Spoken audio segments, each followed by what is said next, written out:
In today's episode, we're joined by Todd Sarner, psychotherapist, parenting coach, and author of The Calm and Connected Parent. He's helping us understand why capable parents still lose it at home and how to rebuild inner calm, confidence, and connection in our family life. If you're feeling stretched thin or burned out, this episode is just for you. Stay tuned.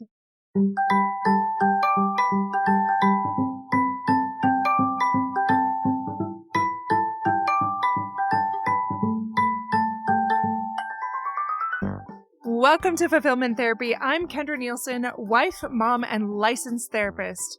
Do you ever feel like you're doing everything right, but you're still exhausted and empty? Did you think life, marriage, and parenting would be simpler and more rewarding? Sometimes you just want to crawl back into bed and lose yourself in screen time and chocolate, rather than face that personal or family stress. You are not alone. This podcast helps you break free of the rat race and build a richer, more meaningful life, flourishing incrementally and realistically, improving your mental health and wellness, and living with deeper purpose beyond the mundane, no matter where you are in life's journey.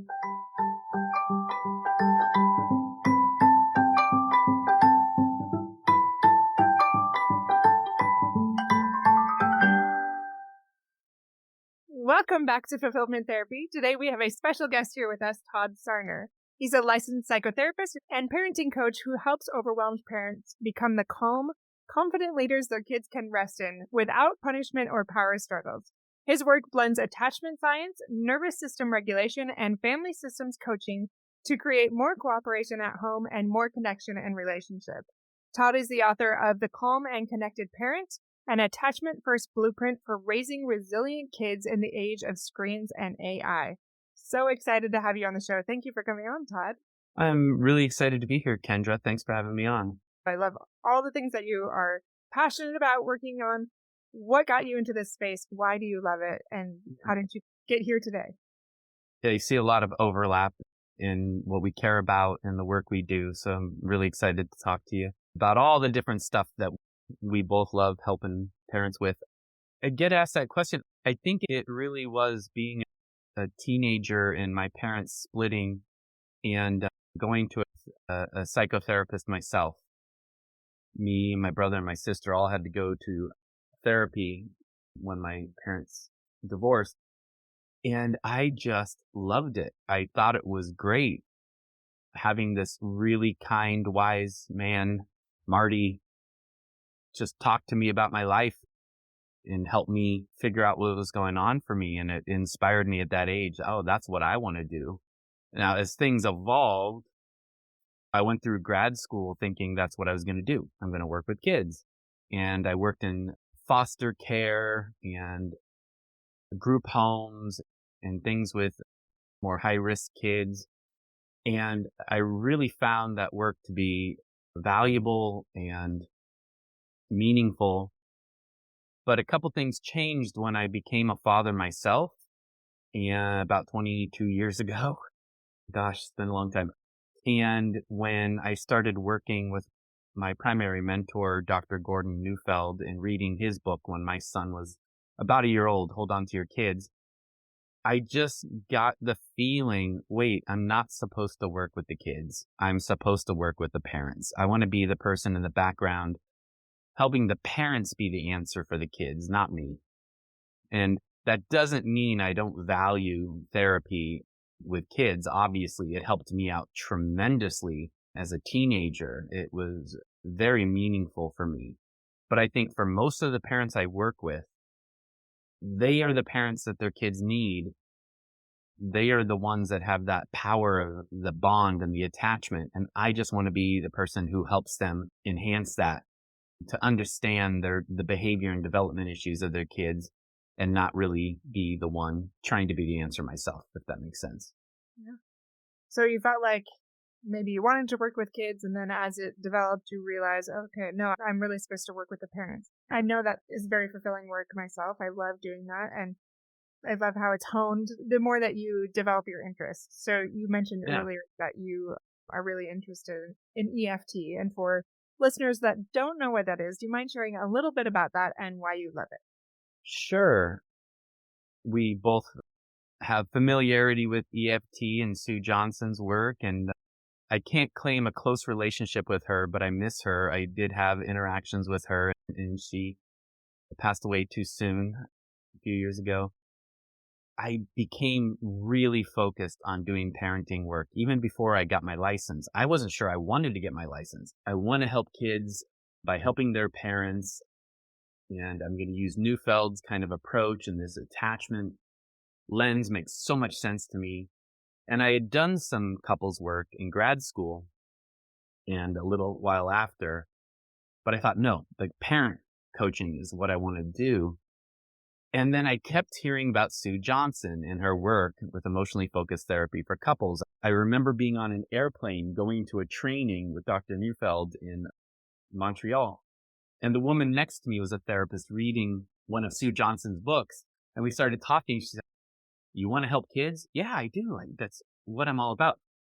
"Then you have to help the parents with their relationship because that impacts the kids so much." And it just made so much sense to me that it was the same lens, that there are all sorts of factors that lead to raising a kid or to having a strong marriage, but that the bond between the two of you and your child, you and your partner, is the crucial main thing. And that because of fears and family history and life and stress, that bond sometimes fades and isn't where it needs to be. And so the main thing we need to do is reestablish the bond. It just made so much sense to me for couples work. And what I found in Sue's work, and then in the work I did with Stan Tatkin after that with his PACT method, was that if we could, what Sue focused on was, let's get to the bond. Let's get to the negative cycles that people establish between them. That's usually not because they have bad intentions. One of the most hopeful things I found, that you've probably found in your work, is that people really want to do the right thing for their partner. They usually want to be what their partner needs. It's just because they didn't get it themselves usually that they don't know how to give it. I know you know this, but the way I explain it. And that if you can understand that usually it's, hey, I'm not moving to meet my partner's needs the way they need, but not because I don't want to, but because I don't know how to. And then they're upset with me because of it. And then they're responding in a way that's not necessarily artful or kind. And then I'm responding to that. And then it becomes this whole other thing. So I think answering your question, EFT is, let's identify those negative cycles that are usually from a place of not knowing. Let's depersonalize it. Let's make people understand that it's not their partner's fault, that it's something you co-created. And then let's build up something that is actually based on what you need and on more knowing and on strengthening the bond first. And then the symptoms tend to go away. So I love the methodology so much. I could go on for hours about it, but that's my kind of nutshell version of what it is to me. I'm a big lover of EFT, and I use this a lot with my clients too. So let's go to stories. Do you have any examples of things that you see come up regularly with clients? Like, it's easy to just talk about these things, but to really conceptualize it in a way that makes sense. Like a typical problem that parents face and how that relates to both their relationship with each other in their partnership and also with their kids. What do you see? Yeah, I'll speak a little bit more in composite at first, and then maybe I'll come up with some examples. I think you were in contact with my office manager, Kelly, and Kelly has been with me a long time, and she used to do these surveys that I'd ask her to do once a year of people on social media and clientele and things. I really wanted to not drift away from what was most important to people or my own ideas. I wanted to constantly ask, at least once a year, what is the main challenge you're facing? And after a while, we stopped doing it because we were hearing the same thing every time. Like basically 500 people would respond. And then obviously I'm hearing this every day in my virtual office. I'm really trying to be a great parent. I'm reading books. I'm listening to podcasts. I'm trying really hard not to do things that my parents did that weren't ideal. But man, sometimes my kids just don't listen to me. And I'm trying to get them to cooperate, and I'm trying to do my best, and they don't listen. And sometimes they outright seem like they're defying. And so I try to be patient, and then I get frustrated, and eventually I raise my voice or I take things away, and then I feel bad. And then my partner and I fight about it because one of us, often the mom, not always, is like, they need more of our attention. They need more connection from us. And the other parent is usually saying, they need more rules. They need more boundaries. They need more discipline. And then they polarize around that, where one of them really stakes out the connection position and the other one really stakes out the discipline position. And then they fight with each other. And so then the parent's feeling guilty and it's affecting the marriage. Does that sound familiar, Kendra? Absolutely. Not only with my clients, but in my own relationship. I know. We all experience it. So one of the first things I say to those folks is, look, you can't be perfect. We're all experiencing this kind of thing. Therapists who are trained and have put tons of money and time into learning these things, experience these things. You're not broken. You're not screwing up your kid. But you are noticing things. Your conscious is noticing this doesn't feel good. I don't like this way. And I think it might have been Rebecca Jorgensen, the EFT trainer, who might have given me that language once. She said, but that a little bit of guilt or a little tiny bit of shame that goes, ooh, that's not how you want to be. That's fine. That's just your conscience saying, that's not how I want it to be. I should change it. A little bit is just your conscience. Oh, after that, it becomes not helpful to beat up on yourself and be critical of yourself. But then I say, look, you're both right. Attachment is incredibly important. If a kid doesn't feel connected to you, they won't listen to you. It's not willful disobedience. They just won't listen to you if they don't feel connected. That's an attachment instinct. If you have an instinct that your kids need more connection or that you should be connecting first, yes, do that. But they also need healthy guidance. They need consequences that are non-punishing. They need to learn that this leads to that and this doesn't lead to that. That's not punishment. If you don't eat dinner, you don't get dessert. That's not a punishment. That's just not what we do. And when kids get frustrated and it builds up, which happens to all of us, they need to get it out. They need you to be firm but empathetic and loving and say no and really write it out with them in a firm, loving way, the way a good friend would with you or a good therapist would with you when you're really struggling with something. That's not punishment. That is helping a child feel secure, right? So what I try to do is just add a lot of education and try to offer a different narrative on the struggle. Because if you see your kid as willfully being disobedient, you're naturally going to be antagonistic. If you think your partner is your enemy because you're advocating this and they're advocating that, you're going to feel antagonistic. If you actually have a point of view of, look, my kid's not listening to me because they don't feel connected, that's good. They're not supposed to listen to people they're not connected to.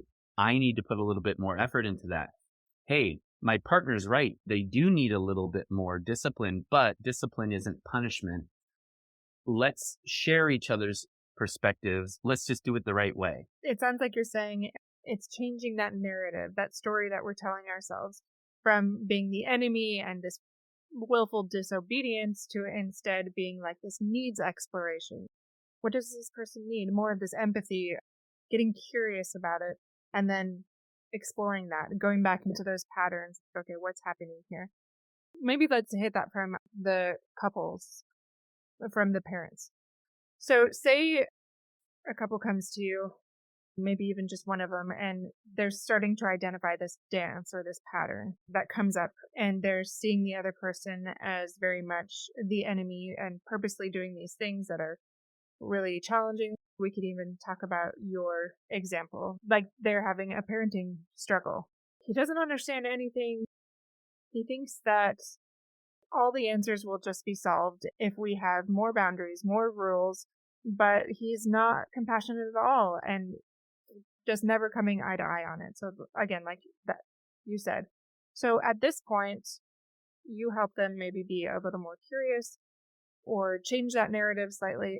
How does it get to that space where they start to notice more results in their parenting and in their relationship?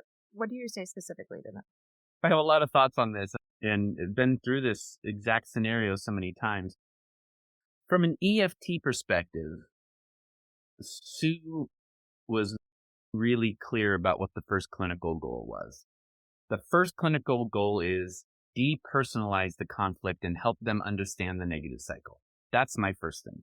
If you think that your partner could attack you at any moment for something you say, you're not going to be really in a vulnerable space and an open space to talk through things. So we have to first depersonalize it. Hey, look, you're not doing this perfectly. I'm not doing this perfectly. We both made this thing together. I'm sorry. Can we start over? Because I love you. You love me. We both have good intentions. You have to get to that place first. So it really depends how escalated the couple is. If they're very escalated, I know I'm not going to get a lot of work done until we de-escalate. I know you understand that clinically, but do you think that makes sense the way I'm explaining it? And you can even use your own hypothetical example if you want. Yeah.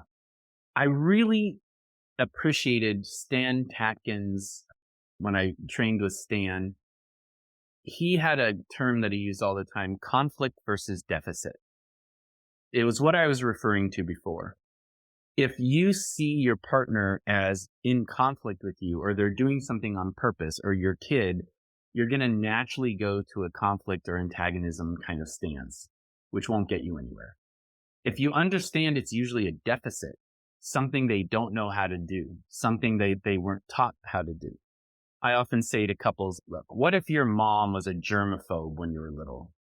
And because of that, she would stay away from you when you were sick. She didn't mean harm. She loved you, but she didn't take care of you when you were sick because she was so afraid of germs. So she was really hands off. Now your partner is sick and you totally are hands off. You avoid them because that's what your mom did. Does that make sense so far?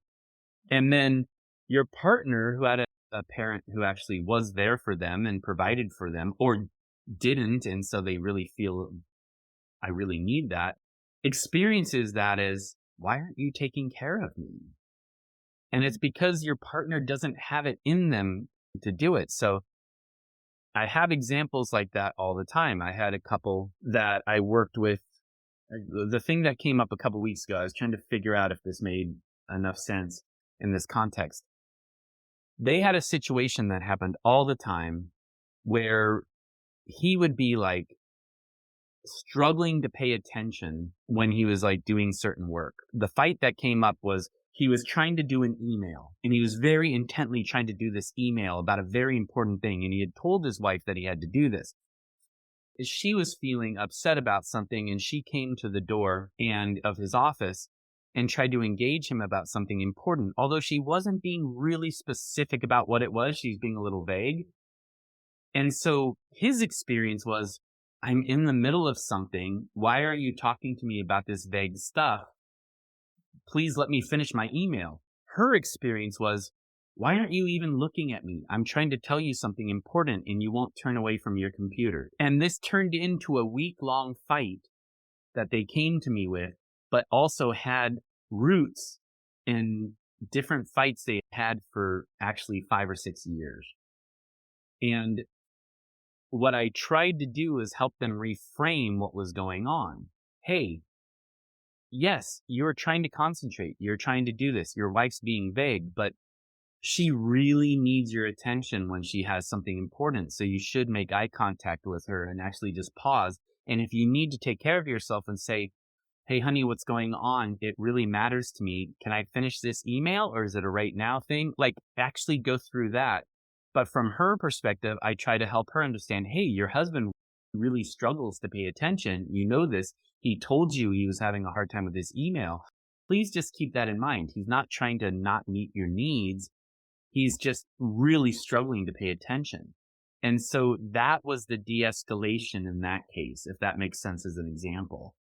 when they got into that place and they could really see what was going on for each other, they're now in a more constructive place. They can actually now share stories. Yeah, when I was little, my mom didn't really pay attention to me when I was talking and I felt like my needs didn't matter.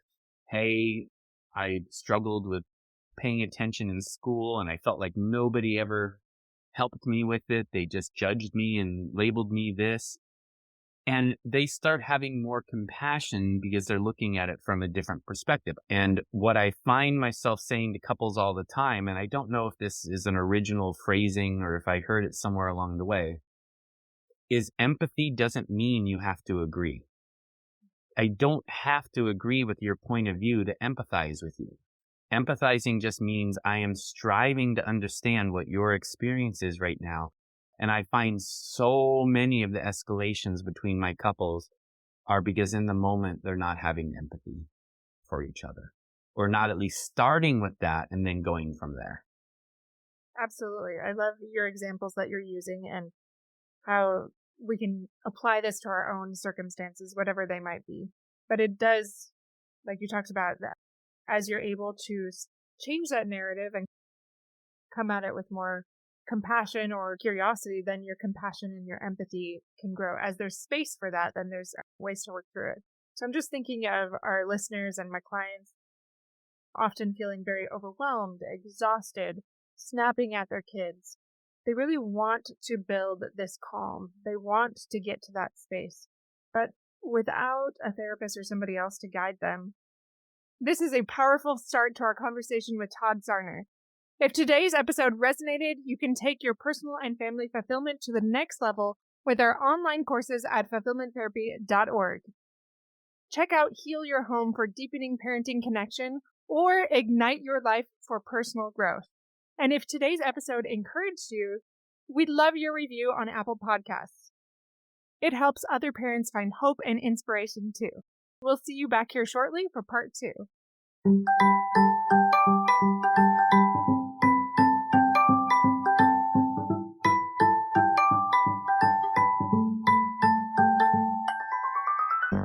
Hey friends, if you enjoyed this episode, a quick 30-second share can help someone else find support and help this podcast grow.